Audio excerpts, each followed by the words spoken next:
যাদেরই bodyguard থাকে, মানে bodyguard যাদেরই থাকে, তারাই কি তাদের সঙ্গে কি থাকে? এই কথাটা আমি একজনের মুখে শুনলাম। মানে জানোই, জাজ ডাস্টবিন, মানে জাজ ডাস্টবিনের মতনই একটা ট্রাক ড্রাইভার পেয়েছে। ট্রাক ড্রাইভারদের অপমান করা যাবে না, বুঝতে পারলে? এগুলো অপমান করা যাবে না। এইটা হচ্ছে রেড লাইট এরিয়ার দালালগুলো যেমনি হয় সেই রকম, বুঝতে পারলে? কখনোই এদেরকে অপমান করবে না, কারণ ট্রাক ড্রাইভাররা না রীতিমতো পরিশ্রম করে এবং তাদের না খাওয়া না দাওয়া না হচ্ছে মানে ইয়ে করা, স্নান করা ধান করা, কিন্তু তাদের গন্তব্যস্থলে তাদেরকে পৌঁছে গিয়ে তাদের মালিকের কথা রাখতে হয়। তাই ট্রাক ড্রাইভারদের একদম অপমান করবে না। না, তারা রীতিমতো এই যে মানে কি বলবো, আমাদের এই যে আনাজ সমস্ত কিছু, চাল থেকে আরম্ভ করে অনেক কিছু জিনিস তারা এপার ওপার করে, মানে নিয়ে এসে দেয়, এখান থেকে নিয়ে যায় অন্য জায়গায়, এটা কিন্তু করে। তাই এদের জন্য কিন্তু আমরা অনেক হেল্প পাই। তাই খবরদার এদের নাম নেবে না। দালাল বলো, দালাল পুরো একদম মামনিদের দালালের মতো লাগছিল ওর যে নাগরটাকে লাগে, বুঝতে পারলে? ওর নাগরকে পুরো মামনিদের দালাল লাগে। তো অ্যাকচুয়ালি আমি কিছু জিনিস তোমাদের সামনে অবশ্যই শেয়ার করব। এই যে আজকে ও সতীত্ব দেখাচ্ছে এবং এই সো কল একটা নোংরা হোটেল ওয়ালির, হ্যাঁ, এই সো কল নোংরা একটা হোটেল ওয়ালির সাথে আমরা মিশতে গেছিলাম এবং সত্যি খুব জঘন্য লাগে, নিজে খুব জঘন্য লাগে যখন এর সঙ্গে আমরা মিশেছিলাম এবং এর সঙ্গে আমরা কথা বলেছিলাম, এটা ভেবে যে আরে এর তো ব্যাকগ্রাউন্ডটাই সেই জায়গা থেকে তৈরি হয়েছে, এর তো ব্যাকগ্রাউন্ডটাই ওই মানে কি বলবো লয় থেকে তৈরি হয়েছে, মানে পতিতালয় থেকে। তাই আমি মানে কখনো একে মেনে নিতে পারি, কেননা বললামই তো যে বাড়ির কেউ যদি এইরকম কাজ করে যখন আমরা মেনে নিতে পারি না, তখন এইরকম জিনিসগুলো আমরা মেনে নিতে পারি না। এটা কিন্তু সবসময় মাথায় রাখবে।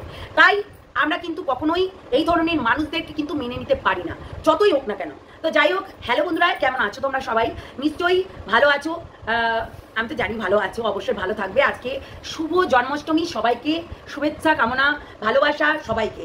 নিশ্চয়ই তোমরা বাড়িতে সবাই জন্মাষ্টমী পুজো করছো। আমাদের এই বাড়িতে হয় না, তাই আমি করি না। আসলে কিছু জিনিস, কিছু রুলস বাড়ির রীতিমতো থাকে, সেইগুলোর জন্যই হয়তো হয় না। তো যাই হোক, যেটা হয় না সেটা নিয়ে বলেও লাভ নেই। আমাদের হয় না, ভগবান শ্রীকৃষ্ণের আমরা এমনি পুজো করি, আমাদের ঘরে নারায়ণ আছে, তোমরা দেখেছো আমি যখন পুজো করি তখন নারায়ণ আছে, সেটা নিয়ে পুজো করি। তো যাই হোক, শুভ জন্মাষ্টমী সবাইকে। আজকে কিছু কথা তোমাদেরকে বলবো।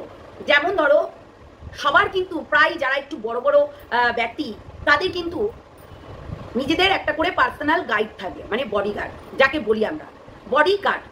সে বাবা হতে পারে, সে দাদা হতে পারে, সে ভাই হতে পারে, সে যেই হোক না কেন। ছোটবেলা থেকে আমরা কিন্তু এই বডিগার্ড হিসাবে আমার বাবা, আমার দাদা, আমার ভাই এইগুলোকে পেয়েছি এবং বিয়ের পর সেটা পেয়েছি তার হাজব্যান্ডের কাছ থেকে, তাই তো? এবার হাজব্যান্ডও থাকতে পারে এবং হাজব্যান্ডের ভাইও থাকতে পারে, কেননা আমার দেওর আছে, যেহেতু আমাকে গাইড সবসময় করেছে, তাই আমার দেওরকেও এই কথাটা মানে এই জায়গায় টানবো। কেন অনেকেই বলছে না, অনেকে আমার দেওরকে নিয়ে রীতিমতো বাজে বাজে কথা বলে, তাই আমি বলে দিলাম। কেননা এসে আবার কমেন্ট বক্সে বলবে তুই তো দেওরের সঙ্গে খাটকা পাস, এইরকম করে একটা জঘন্য ভাষা বলে। আমার মনে হচ্ছে তার মাগুলো এবং তারা রীতিমতো ওই জন্মগত ব্যাপারটা নিয়ে আসে, মানে তারাও কিন্তু, তার মাও হচ্ছে ওই দেওরের জন্মাই দিয়েছিল তাকে, এবং তারাও কিন্তু তাদের দেওরের সঙ্গে তাদের ভাইয়ের সঙ্গে খাট কাঁপাতে থাকে। এটাই আর কি, মানে বললাম না নোংরা, এই নোংরা জঙ্গলগুলো এর প্রশিক্ষণ। সত্যি কথা বলতে এর প্রশিক্ষণ এই নোংরা জঙ্গলগুলো। আর আজকে অনেক ধরনের কথা বলেছে যে হ্যাঁ শোন, একটা কথা বলি, ঠিক বলেছিস তুই, এই কুত্তাদেরকে জব্দ করতে হয় তাদেরকে ভ্যাকসিন দিয়ে। কুত্তারা যখন খেপে যায়, মানে তুই যখন খেপে গেছিস, তোকে ভ্যাকসিন দিয়েই দিদিভাই কিন্তু জব্দ করছে। তো আবারও কিন্তু ঘ্যাও ঘ্যাও করছিস তুই, বলতেই হবে। তাই একটা কথা সবসময় মনে রাখবি, বুঝলি? একটা কথা সবসময় মনে রাখবি যে এই যে ভ্যাকসিনটা তোকে দিয়েছে, তার জন্য তুই কিন্তু ছটফট করে তাকে বদনাম করার জন্য তার বডিগার্ড এবং তার আশেপাশে যারা থাকে, সে তো একটা সংগঠন চালায়। তুই তো মাসি, তুই বল না, তুই তো মাসি, তুই তো একটা পতিতালয়ের মাসি। তাই মাসি হিসাবে তুই যখন আদার্স মেয়েদেরকে চালনা করছিস, কি শিক্ষা দিচ্ছিস? তোর লাইফে কি শিক্ষা দিচ্ছিস? শিক্ষাটা কি প্রদান করছিস? যে ও এইরকম করে, ও এইটা করে, ওকে গিয়ে এটা বলবে, ওকে গিয়ে ওটা বলবে, এইরকম প্রশিক্ষণ দিচ্ছিস। তোর সবসময় সেক্সুয়ালি ব্যাপারটা তুই সবাইকে প্রশিক্ষণটা দিচ্ছিস, তাই তো? তাহলে এইবার একটা কথা বল, দিদিভাই একটা সংগঠন চালায়, তাই দিদিভাইয়ের একাধিক মানুষ আশেপাশে আছে, তাই বলে তাদেরকে কি প্রশিক্ষণ দেবে? নিশ্চয়ই তাদেরকে ভালো যুক্তি দেবে এবং সংগঠন চালায় বলেই, তাই না? তো তোর এটা কর্ম তুই করতে থাক। বললাম না ভ্যাকসিন, তুই ভ্যাকসিনটা অবশ্যই পাবি, ঠিক আছে?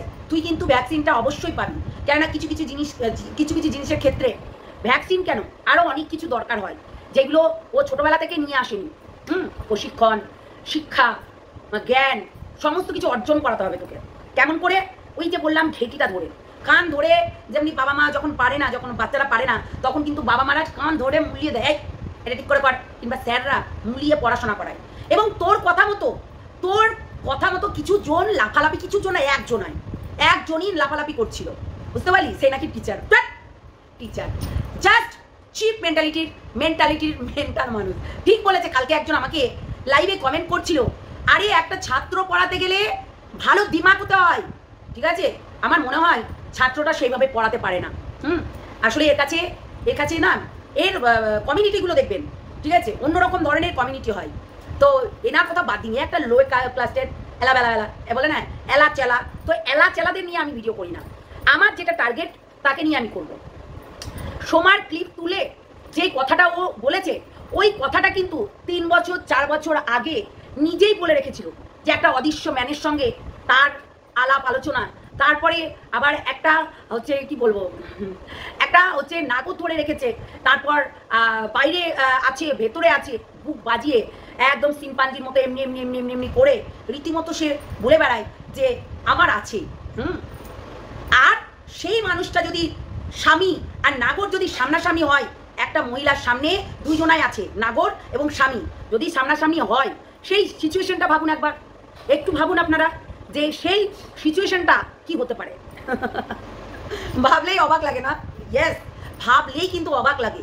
যখন এই সিচুয়েশনটাই পড়বে তখন কিন্তু তার টনক নড়ে যাবে এবং সামনের যে মাতাল হাঁপানি রোগবালাটা রীতিমতো ওখানেই ডেট হয়ে যাবে। কিচ্ছু করার নেই। কেননা বইয়ের পরকীয়া ম্যান যদি দেখে, তার অবস্থাটা ভাবুন কি হতে পারে। অ্যাকচুয়ালি আমরা যদি স্বামীর পরকীয়া দেখতে পাই কিংবা তাকে দেখতে পাই, রীতিমতো আমরা চুলের ঘেঁটিটা ধরি তো, আমাদের তো মেয়েদের বিশাল রাগ, তাই না? তাহলে এই মেয়েটাকে আমরা কি করি, রীতিমতো এরকম করে আমরা যাই এবং চুলের মুঠটা ধরে কিছু স্ল্যাং ইউজ করে রীতিমতো আমরা মারতে থাকি, তাই তো? প্রথমেই তো যেটা বলার সেটাই বলি। তো এইরকম তো 12 ভাটা অনেক কিছুই বলে সবাই।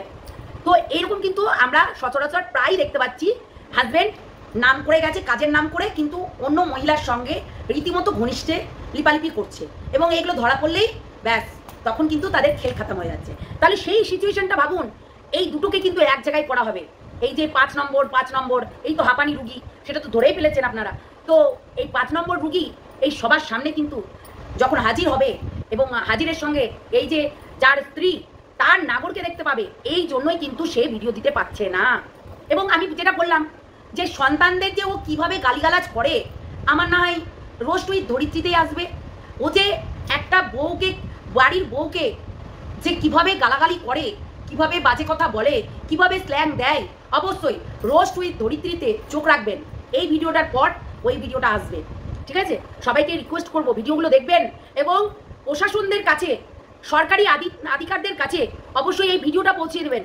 কেননা কিছু জিনিস আছে যেগুলো দরকার আছে এই মহিলার মুখোশ খোলার।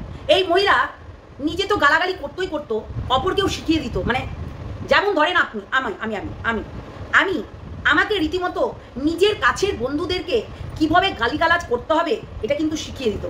আমি দিদিভাইকে বলেছিলাম যে আজকে তোমাকে ও ভালোবাসছে, কালকে যে ও অন্য অপোজিট মানুষদেরকে দিয়ে ও গালাগালি খাওয়াবে না, এটা কখনোই ভাববে না। কেন এইটাই করে ও এইটাই করে, এই পন্থাটা বারবার অ্যাপ্লাই করে। আমি কিন্তু এই কথাটা বলে রেখেছিলাম দিদিভাইকে। তাই আমি কিন্তু যেটা বলি সেটাই হয়, আর এইটা আমার ক্ষেত্রেও হয়েছে। আচ্ছা, যারা এর কথা বিশ্বাস করছেন তারা তো প্রমাণ ছাড়াই বিশ্বাস করছেন। এবং আমি একটা কথা বলি আপনাদেরকে, এতদিন যা বলে এসছে সবার নামে, এটা কি সত্যি হয়েছে? আজকে সন্দীপকে যখন তার বাচ্চা নিয়ে, এডুকেশন নিয়ে, তার বাচ্চার এডুকেশন, তার বাচ্চার পারভারিশ, তার বাচ্চার হচ্ছে ভ্যাকসিন, হ্যাঁ, এইগুলো নিয়ে যখন কথা তুলছিল, ওর কথাতে কজন সামর্থ্য হয়েছে? কজন হয়েছে? কেউ হয়নি। কেন এইটাই হচ্ছে তার নেচার। এবং এ কতটা চালাক, চতুর এবং ধান্দাবাজ সেটা একমাত্র আমরা জানি, যারা আমরা ক্লোজ তারা জানে। কালকে শুটকিও বলেছে যে এরা রীতিমতো স্ল্যাং দিত, রীতিমতো শিক্ষাতো। অ্যাকচুয়ালি তা না। দেখুন, আমি যখন নিজে কন্ট্রোভার্সি জোনে নতুন নেমেছি, আমার নতুন ভিডিওগুলো দেখে আসবেন, তারপরে গিয়ে দেখবেন, ঠিক আছে? সেখানে কিন্তু কোনো স্ল্যাং নয়। আমার ফার্স্ট একটা ভিডিও কেয়া মাসিকে নিয়ে ভাইরাল হয়েছিল, সেখানে কিন্তু কোনো স্ল্যাং নয়, ঠিক আছে? তো এই ভিডিওগুলো ভাইরাল হয়েছিল, সেখানে আমি কোনো বাজে কথা বলেছিলাম না, তাতেও কিন্তু আমার ভাইরাল হয়েছিল। তো ও কিন্তু অনেক ধরনের কথা বলে যেগুলো একেবারে যাচ্ছে তাই, ঠিক আছে, নোংরা। তো এইরকম আমাকে মানে বলে যেত, এরকম বলে বলে আমাকে বারবার করে উস্কিয়ে উস্কিয়ে ভিডিও বানানো করাতো। আর যেটা এখন কাউকে ইন্ডিয়ার কাউকে পায় না, শুধু একমাত্র ওই বাংলাদেশের লুঙ্গির নিচে থাকা কিছু মহিলা আছে যারা এরকম, কিছু নয়, একটা আছে, সরি কিছু বললাম, একটাই আছে, ঠিক আছে, তাকে রীতিমতো পরিচালনা করছে। এইটাই তার কাজ, আমি বারবার করে বলছি এইটাই তার কাজ, ও এইটাই করে, ঠিক আছে? তো এইটা ওর স্বভাব নেচার। যাই হোক, আমি হয়তো অনেক কিছু বলবো, সেটা নেক্সট ভিডিওতে বলবো, এই ভিডিওতে না। তোমরা দেখতে থাকবে রোজ টুইট দরিদ্রীতে, অবশ্যই চোখ রাখবে ওর মুখোশ কেমন করে খুলতে হয়, আর ভিডিওগুলো সবার কাছে পৌঁছিয়ে দেবে, ঠিক আছে, সবার কাছে পৌঁছে দেবে। এবং আমি অনেক কিছু কথা হয়তো বাকি থেকে গেল, আমার ভিডিওটা অনেকটা বড় হয়ে যাচ্ছে। এই নোংরা দিনের পর দিন আমরা দেখেছি সন্দীপের ফ্যামিলি, সন্দীপের বউ, সন্দীপের বাচ্চাকে নিয়ে যেভাবে মানে মানুষকে ভুলিয়ে ভালিয়ে যখন টাকা পাচ্ছিল, তখন কিন্তু সে একটা আলাদা মুডে ছিল। আর যখনই টাকা পাচ্ছিল না, তখনই কিন্তু সন্দীপকে অ্যাটাক করা ধরলো, সন্দীপকে অ্যাটাক করা ধরলো। কেমন না, তো সন্দীপকে সেই ডেটের টাকা নিয়ে কতবার, দেখো একটা জিনিস সবসময় মাথায় রাখবে, আমার শুকর আমার লাঠি, তাই তো, আমার শুকর আমার লাঠি, তাহলে ওর কেন মাথা ব্যথা হচ্ছে? মানে সন্দীপের বাড়ি, সন্দীপের গেট, সন্দীপের ভিউয়ার্স, সন্দীপকে টাকা দেবে, কেন ওর মাথা ব্যথা হচ্ছে? এটা কিন্তু একটা ভাবনা চিন্তা করার কথা, তাই না? তো ও তো ওইরকমই, যে যেরকম সে তো সেরকমই ভাববে।